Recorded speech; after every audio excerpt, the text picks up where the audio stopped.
Hello students, welcome to magnet brains Hindi medium. मैं लाली वर्मा आप सभी 12वीं कक्षा के होनहार, समझदार, ऊर्जावान विद्यार्थियों का दिल से स्वागत करती हूँ। साथ ही साथ ये आशा भी करती हूँ कि आप सभी स्वस्थ होंगे, खुश होंगे, प्रसन्नचित होंगे और बहुत ही अच्छे से अपने आप का ख्याल रखते हुए अपनी दिनचर्या का सुचारू रूप से पालन कर रहे होंगे। जी हाँ, मैंने दिनचर्या की बात कही है और आपने विगत वीडियो देखा होगा। इसी उम्मीद के साथ हमने शुरू कर दी है अपनी पाठ्य पुस्तक दिगंत भाग 2 का पाठ 8 कविता उषा, जिसके कवि हैं शमशेर बहादुर सिंह। जी हाँ, उषा काल अर्थात प्रातः काल, सूर्य उदय से पूर्व का काल क्या है, उसमें कितनी सुंदरता है। जिसने प्रीवियस वीडियो देखा है उसको सब पता है, जिसने नहीं देखा है वो नहीं बता पाएगा। उषा सुनते ही सुबह, सब कहते हैं सुबह, तो सुबह किसे कहते हैं? सुबह तो उसे कहते हैं जब सूर्योदय हो जाता है। अरे भाई, यहाँ तो उषा कह रहे हैं, क्या अर्थ है बताइए जल्दी से। किसने देखा है प्रीवियस वीडियो कमेंट कीजिए, मुझे बताइए कि उषा का क्या अर्थ होता है। तो यहाँ पर लेकर आई हूँ आपके लिए आपकी ही पाठ्य पुस्तक दिगंत भाग 2 के पाठ 8 उषा कविता के बिहार बोर्ड सॉल्यूशंस। आइए चलते हैं कि किस तरह के प्रश्न हैं। प्रश्नों को सुनेंगे, समझेंगे और फिर हम उनके उत्तरों की ओर चलेंगे। पहला प्रश्न है, प्रातः काल का नभ कैसा था? प्रातः काल का नभ कैसा था? हाँ, नीले शंख की तरह, क्या बात है। और काली स्लेट की तरह, क्या बात है। और गीले चौके की तरह, क्यों? गीले चौके की तरह क्यों कहा है बताओ जरा। ओस के कण के कारण, किसी ने कहा नाम लिख दो भैया, अपना ताली माली बजा लेंगे। ठीक है, तो प्रातः काल का नभ पवित्र। देखो यहां पर प्रीवियस वीडियो में हमने पवित्रता की बात की थी, जब शंख की बात आई थी कि प्रातः नभता, ओहो, शंख शंख शंख, ठीक। तो प्रातः काल का नभ पवित्र, निर्मल और उज्जवल था। केसर राख से लिपा हुआ गीला चौका, उसका रंग अत्यधिक नीला था, अर्थात गहरा नीला। वह शंख जैसे प्रतीत हो रहा था। उस समय नभ देखने में, नभ अर्थात पता है बच्चे, नभ मतलब क्या होता है? आकाश। यस, उस समय नभ देखने में ऐसा लग रहा था जैसे लीपा हुआ चौका हो, और लीपा हुआ चौका मतलब थोड़ा सा गीला गीला गीला। जब प्रातः काल ओस की बूंदें चारों तरफ प्रकृति पर छा जाती हैं, सूर्योदय से पहले की बात कर रहे हैं, तो गीला सा रहता है ना, और जैसे ही सूर्योदय होता है ओस के कण छूमंतर हो जाते हैं, अर्थात उषा का जादू टूट जाता है। प्रातः काल का नभ कैसा था? उस समय का नभ देखने में ऐसा लग रहा था जैसे लीपा हुआ चौका हो, और पूरब से बिखरी सूर्योदय के पहले की लालिमा के कारण नभ ऐसा लग रहा था जैसे किसी ने काली सिल को लाल केसर से धो दिया हो। अब बताइए, प्रातःकालीन नभ की तुलना किस किस से की गई है? तो हम लिख देते हैं यहां पर सबसे पहले नीले शंख से। ठीक है, ठीक है, और बताएं क्या? और बताइए, राख से लीपे हुए चौके से, लीपा चौका। ओके, चलिए 2 हो गए। क्या और भी बताए हैं बेटा? और क्या बताया है? काली सिल, काली सिल, ठीक है भाई। और स्लेट, स्लेट।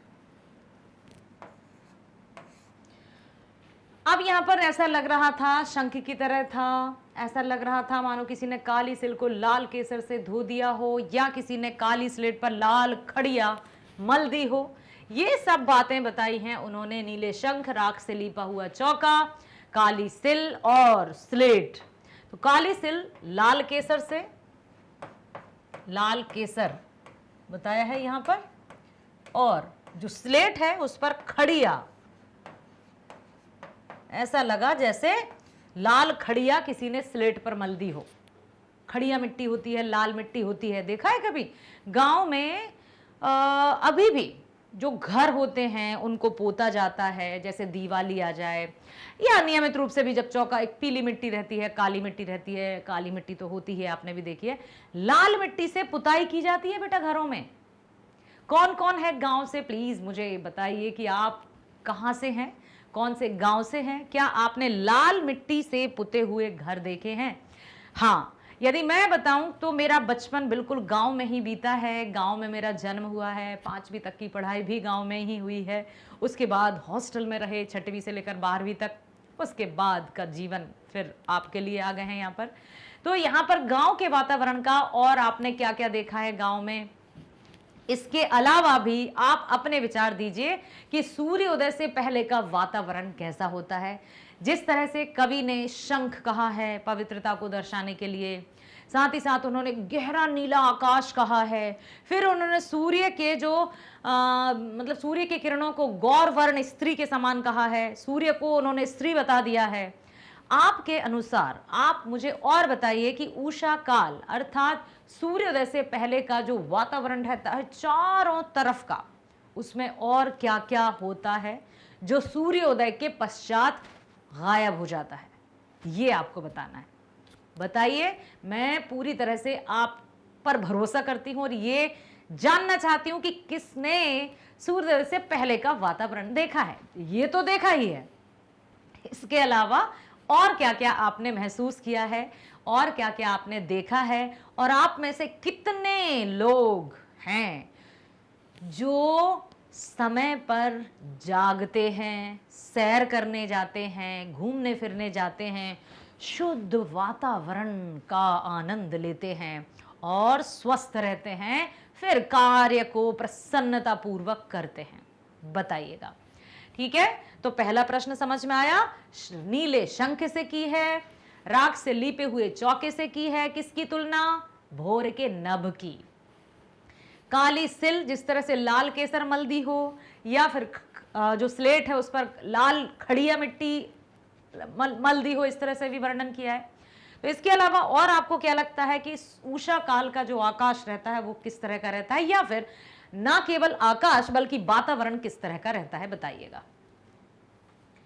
ओस की बूंदें छाई रहती हैं, तो राख से लीपा हुआ चौका ओस की बूंदों के लिए ही है। ठीक, अब यह भी पता है आपको कि जैसे ही सूर्य होता है ओस की बूंदें छूमंतर हो जाती हैं, सूर्य की गर्मी से पानी भाप बनकर उड़ जाता है। अगला, राख से लीपा हुआ चौका के द्वारा कवि ने क्या कहना चाहा है? राख से लीपा हुआ चौका के माध्यम से कवि ने क्या कहना चाहा है? कवि ने यही कहा है कि प्रातः काली नभ पवित्र एवं निर्मल है। जब कोई भी पवित्र कार्य किया जाता है, पूजा की जाती है, तो सबसे पहले, आज भी बेटा, आज भी चाहे कोई शहर में हो, भारतीय संस्कृति को आज भी कायम रखा है, चाहे कोई भारत के विदेश में रहने चले गए हों, लेकिन जब भी पूजा होती है बकायदा शुद्धता के साथ पूजा का चौका लीपा जाता है। यदि गोबर नहीं भी मिलता है तो पानी से इस तरह से चौकोर करके लीपा जाता है। यदि गोबर है तो अति उत्तम। फिर गोबर के गणेश भी बनाए जाते हैं, हाँ, इस तरह से गणेश जी को बनाया जाता है। और फिर कोई भी पूजा या अर्चना होती है, आपको पता ही है कि शुभारंभ प्रभु गणेश से ही किया जाता है, और लीप कर फिर उस पर चौक पूरा जाता है। चौक भी कई तरह से बनाए जाते हैं, जैसे जब भी मुझसे भाई कहा जाता है कि चलिए आप चौक बनाइए, कोई भी पंडित जी जैसे आ गए, तो मैं अक्सर इस तरह से करके कुछ चौक बना देती हूँ। चौक अर्थात कुछ भी फूल बना दिया जहाँ पर हम प्रभु की स्थापना करेंगे या कलश रखकर पूजा करेंगे, चाहे वो दीव, अब नॉट ओनली लाइक दिस, और भी कई तरीके से पूजा की जाती है। तो राख से लीपा हुआ चौका यहाँ पर स्वच्छता, निर्मलता और पवित्रता की ओर संकेत करता है। प्रातःकालीन नभ पवित्र एवं निर्मल है। जिस प्रकार लीपने के तुरंत बाद, अब देखिए क्यों ऐसा कहा है, जिस प्रकार लीपने के तुरंत बाद गीले चौके में किसी को इसलिए नहीं चलने फिरने दिया जाता कि उस चौके पर किसी के पैरों के निशान ना पड़ जाएं और वह पवित्र तथा निर्मल नहीं रह पाएगा, उसी प्रकार भोर के नभ में प्रातः की ओस के कारण गीलापन है और वह बिल्कुल पवित्र और निर्मल है। कभी, अच्छा हाँ, कभी आपने गौर से देखा है कि ओस की बूंदें कितनी सुंदर लगती हैं? बहुत सुंदर लगती हैं। हाँ, मैंने देखा है, इसलिए बता रही हूँ। ओस की बूंदें ऐसी मोतियों की तरह लगती हैं, रंग कई रंगों वाली लगती हैं, कलरलेस नहीं होती है, वो रंगहीन नहीं होती है। एक बूंद को यदि ध्यान से देखा जाए तो वो रंग बिरंगी लगती है, जैसे सतरंगी हो। ठीक है, तो यहां पर ओस की बूंदों के लिए ही राख से गीला चौका कहा है, लिपा हुआ गीला चौका, और सूर्योदय जब होता है तो जो गीलापन है या जो ओस है वो छूमंतर हो जाती है। इसलिए जादू कहा है कि उषा का जादू टूट जाता है। अब आया है प्रश्न तीसरा, बिंब स्पष्ट करें। अब पहले तो हमें यह पता होना चाहिए कि बिंब क्या होता है। बिंब अर्थात सिंबल्स, प्रतीक। बहुत काली सिल जरा से लाल केसर से कि जैसे धुल गई हो। क्या? देखो, बहुत काली सिल, काला आसमां, मतलब सूर्योदय से पहले आकाश काला काला दिखाई देता है।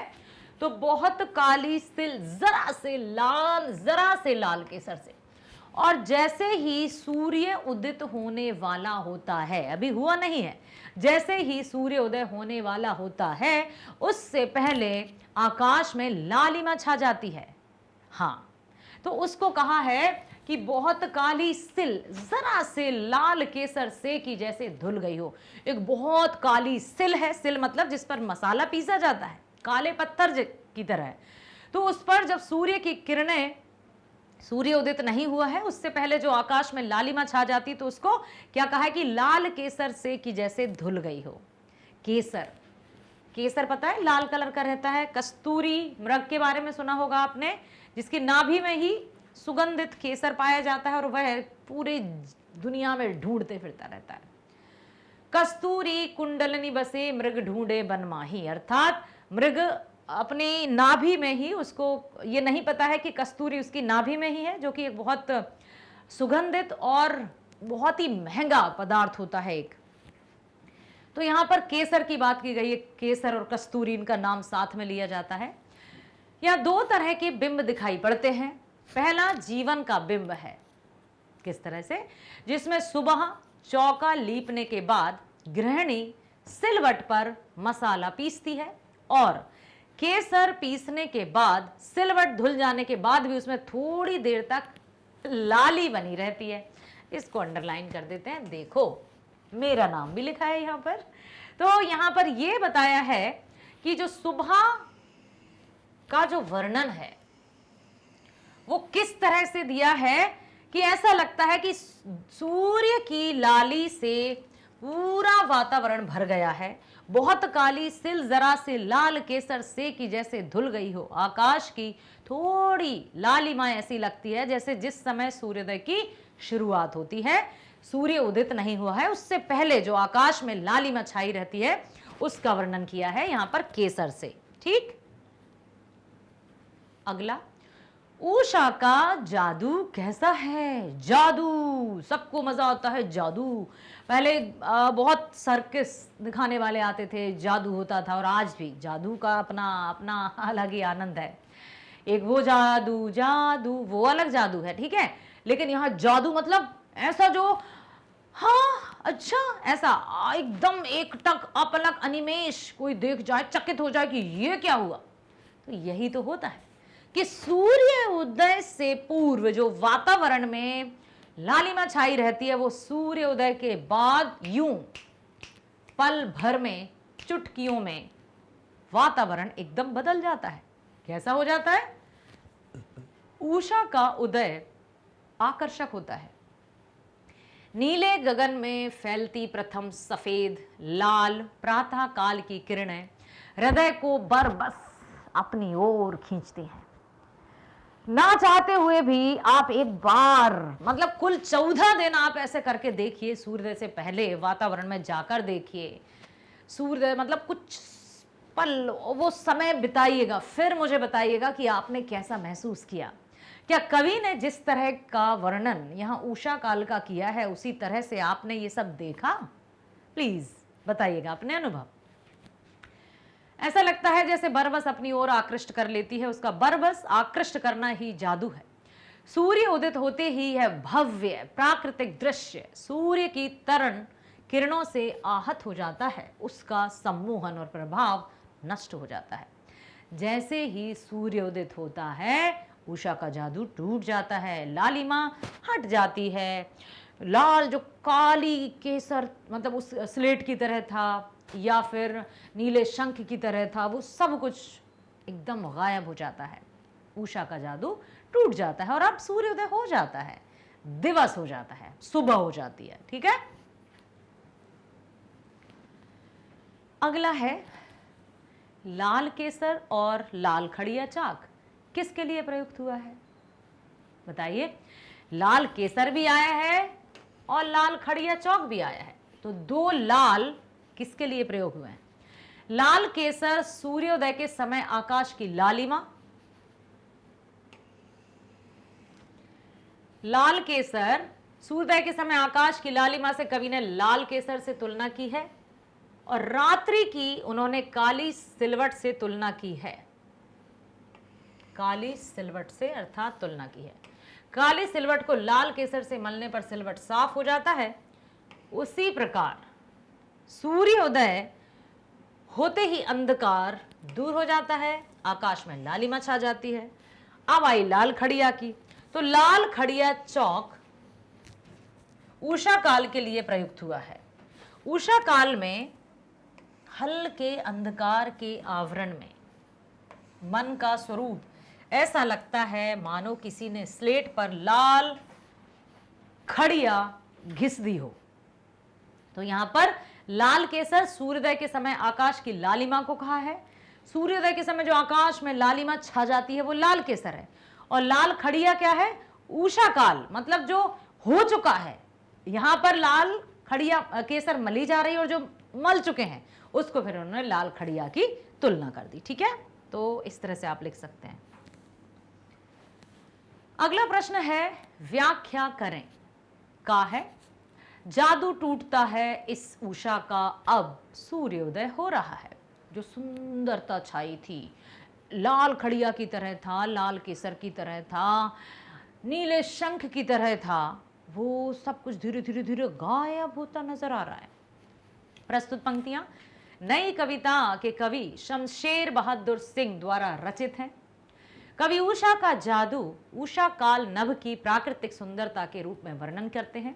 कवि को यह दृश्य बहुत मोहित करता है, परंतु उषा का जादू सूर्योदय होने पर टूट जाता है। तब सूर्योदय का होना कवि के लिए उषा का जादू टूटना है। सूर्योदय के पूर्व तक ही आकाश को गोद में सौंदर्य के जादू का यह खेल चलता रहता है। सूर्योदय होने पर उससे निकले प्रकाश से सारा दृश्य बदल जाता है। यहाँ उषा के जादू का टूटना है, अर्थात सूर्योदय से पहले जो ऐसा लग रहा था ना, राख से लीपा हुआ चौका भी गीला पड़ा है, अभी सूर्योदय नहीं हुआ है तो उसकी बूंदें छाई हुए हैं। लाल केसर से कि जैसे मल दी हो किसी ने, ऐसा लग रहा था किसी ने लाल केसर मल दी हो चारों तरफ। केसर बहुत की बहुमूल्य है, इसलिए केसर से तुलना कर दी है। बहुमूल्य, अमूल्य कह सकते हैं आप उसको, अमूल्य जिसका कोई मोल नहीं है, उससे तुलना कर दी। फिर उन्होंने कर दी कि स्लेट पर जैसे खड़िया मल दी हो, पूरी तरफ से चारों तरफ लालिमा छा गई है, तो ऐसा लग रहा है जैसे स्लेट पर किसी ने पूरी तरह से लाल खड़िया मल दी हो। अब धीरे धीरे धीरे सूर्य उदित हो रहा है, तो ऐसा लग रहा है जैसे नीले जल में स्नान करके गौर वर्ण सुंदरी आ रही हो। सूर्य को उन्होंने गौर वर्ण गोरी सुंदर स्त्री की तुलना कर दी है, उपमा दे दी। कवि की है तुलना, कवि की उपमा है कल्पना है। तो इस तरह से जब सूर्योदय हो गया तो उषा का जादू टूट गया। आया समझ में? ठीक है। खा, बहुत काली सिल जरा से लाल केसर से जैसे धुल गई हो। क्या कहना चाहते हैं? तो कवि ने प्रस्तुत पंक्तियां नई कविता के कवि, नई कविता एक जैसे छायावाद है, प्रगतिवाद है, वैसे ही नई कविता का काल भी है। उसमें कवि शमशेर बहादुर सिंह द्वारा रचित है। कवि ने प्रातःकालीन उषा के सौंदर्य में अभिभूत होकर उसे भिन्न भिन्न उपमानों की सहायता से चित्रित किया है। कवि सूर्योदय होने से पूर्व आकाश में सूर्य की लाली छिटकने पर कहते हैं कि आकाश मानो काला पत्थर थोड़े से लाल केसर से धुल गया। उषाकालीन आकाश के प्राकृतिक सौंदर्य का प्रभावपूर्ण चित्रण है। कवि ने बड़ा ही सहज, सरल एवं सुबोध भाषा का प्रयोग किया है। कवि की मुख्य चिंता उषाकालीन प्राकृतिक सौंदर्य का चित्रण से है कि वे उषा काल का उस पल भर का ही कहेंगे, कुछ पलों का ही कहेंगे। उषा काल हमेशा के लिए स्थिर नहीं है। कुछ समय के लिए जो वो वातावरण छाता है उसमें उसकी उन्होंने सुंदर कल्पना की है अर्थात रचना की है। कवि की मुख्य चिंता उषाकालीन प्राकृतिक सौंदर्य का चित्रण है, इसलिए कवि उपमानों द्वारा बिंब की रचना करते हैं। इस तरह उषा का सौंदर्य और बढ़ जाता है। जबकि यदि हम और आप होते तो क्या सोचते? हाँ, सूर्य से पहले आकाश में लाल लाल तो छा जाता है, लालिमा छा जाती है, बस आकाश कैसा दिखता है, फिर सूर्य उगते हुए कैसा दिखता है, सिल पर क्या लाल खड़िया के जैसे स्लेट पर या लाल केसर सेकी जैसे मलदी, कभी ऐसा सोच सकते थे। लेकिन अब हम सोच सकते हैं कि कवि ने बिल्कुल सटीक उपमानों के माध्यम से उषा की, यहां पर उषा का वर्णन किया है। ठीक है। अगला, इस कविता की बिंब योजना पर टिप्पणी लिखें। अब है यहां पर, ठीक है, प्रातः नभ की तुलना बहुत नीले शंख से क्यों की गई है? तो प्रातः नभ की तुलना बहुत नीले शंख से इसलिए की है क्योंकि कवि के अनुसार प्रातःकालीन आकाश या नभ बहुत गहरा नीला प्रतीत दिखाई देता है और वह नीले शंख समान पवित्र उज्जवल है। नीला शंख पवित्रता का प्रतीक है। प्रातःकालीन नभ भी पवित्रता का प्रतीक है। लोग उषा काल में सूर्य को नमस्कार करते हैं, शक्ति, ऊर्जा मांगते हैं और ऐसा ये बिल्कुल तथ्य है, प्रमाणित है कि जब पूरी तरह से समर्पित होकर प्रकृति को नमन करें, आकाश को नमन करें, सूर्य को नमन करें, तो उसका सकारात्मक ऊर्जा या उसकी सकारात्मक ऊर्जा हमारे अंदर प्रविष्ट करती है। आप स्वयं ऐसा करके देखिएगा, आपको यह अनुभव होगा। और मैं इतने विश्वास के साथ इसलिए कह रही हूं क्योंकि मैं करती हूं। सूर्य नमस्कार जब हम करते हैं या दिन में 2-3 बार आकाश को बिल्कुल इस तरह से पूरी तरह से समर्पित होकर थैंक यू दीजिए कि तूने हमारे लिए इतना सुंदर दिन दिया, या हे परमपिता तेरे कारण हम इस धरा पर आए, इतना सुंदर दिवस दिया, इतना प्यारा जीवन दिया, उसके लिए बहुत बहुत धन्यवाद। जैसे थामे रखा है तुमने अब तक, वैसे ही थामे रखना हमेशा। अपनी ऊर्जा प्रदान कीजिए सच्चे हृदय से, भावना से करके तो देखिए, आप महसूस करेंगे एक सकारात्मक ऊर्जा। और इतनी विश्वास के साथ मैं कभी नहीं कह पाती यदि मैं स्वयं ऐसा नहीं करती। ठीक है बेटा। तो प्रातःकालीन नभ भी पवित्रता का प्रतीक है। लोग उषा काल में सूर्य नमस्कार करते हैं। शंख का प्रयोग भी पवित्र कार्यों में होता है, अतः यह तुलना युक्ति संगत है। नील जल में किसकी गौर देह हिल रही है? अब देखो यहां पर उन्होंने सूर्य को क्या बता दिया है? सुंदर स्त्री। नीले आकाश में सूर्य की प्रातःकालीन किरण झिलमिल कर रही हैं, मानो नीले जल में किसी गौरांगों का गौर शरीर हिल रहा हो। अर्थात ऐसा लग रहा है मानो कोई गौर वर्ण स्त्री प्रातःकालीन अच्छे से स्नान करके आ रही हो। शुद्धता का, पवित्रता का, सुंदरता का प्रतीक है। तो ये इतना सुंदर वर्णन तो शमशेर बहादुर सिंह जी ही कर सकते हैं। प्रिय विद्यार्थियों, मुझे आशा ही नहीं पूर्ण विश्वास है कि आप बहुत ध्यान से सुनते हैं, समझते हैं और साथ ही साथ जो भी कवि या जो भी रचनाकार या जो भी साहित्यकार या फिर आपकी लाली मैडम आपसे जो कहती हैं उसको आत्मसात करेंगे और अपने जीवन को उज्जवल बनाएंगे। मिलते हैं नेक्स्ट वीडियो में। स्वस्थ रहिए, खुश रहिए। Bye bye. Thank you so much.